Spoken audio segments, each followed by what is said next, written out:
এবার ফাঁস ভারতের কৌশল, যে কৌশলে বাংলাদেশকে দ্বিতীয় টেস্টে বধ করার পরিকল্পনা করছে ভারত, জানলেই চমকে উঠবেন আপনিও। কুলদীপকে খেলাও, না হলেই যে বিপদ। রোহিতকে কে এই পরামর্শ দিলেন? জানতে দেখতে থাকুন সম্পূর্ণ ভিডিওটি। কানপুরের গ্রিন পার্কে কুলদীপ যাদবকে খেলানো উচিত, প্রয়োজনে বিশ্রাম দেওয়া যেতে পারে জসপ্রীত বুমরাকে। নিজের এই অভিব্যক্তির কথা জানালেন প্রাক্তন ক্রিকেটার সঞ্জয় মঞ্জরেকর। চেন্নাইয়ের উইকেটে সবুজের আভা দেখে 3 পেসার খেলিয়েছিল ভারত। বুমরা, সিরাজের সঙ্গে ছিলেন আকাশদীপ, সঙ্গে 2 স্পিনার অশ্বিন ও জাডেজা। কিন্তু কানপুরের উইকেটের চরিত্র অন্য।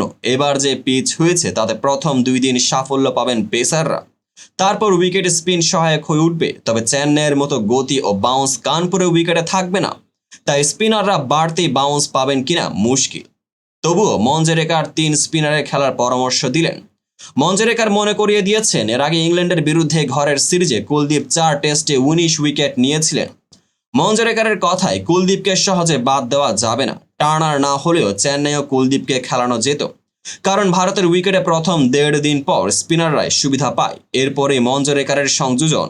বুমরাকে পরবর্তী সিরিজের কথা ভেবে বিশ্রাম দেওয়া যেতে পারে, সেক্ষেত্রে কুলদীপকে প্রথম একাদশে আনা যেতে পারে। তিনি আরও বলেছেন, কানপুরে গ্রিন টপ হলেও বুমরা ও সিরিজে যথেষ্ট।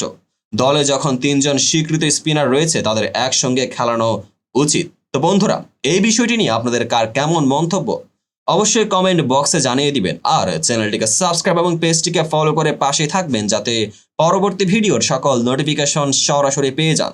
দেখা হবে পরবর্তী ভিডিওতে।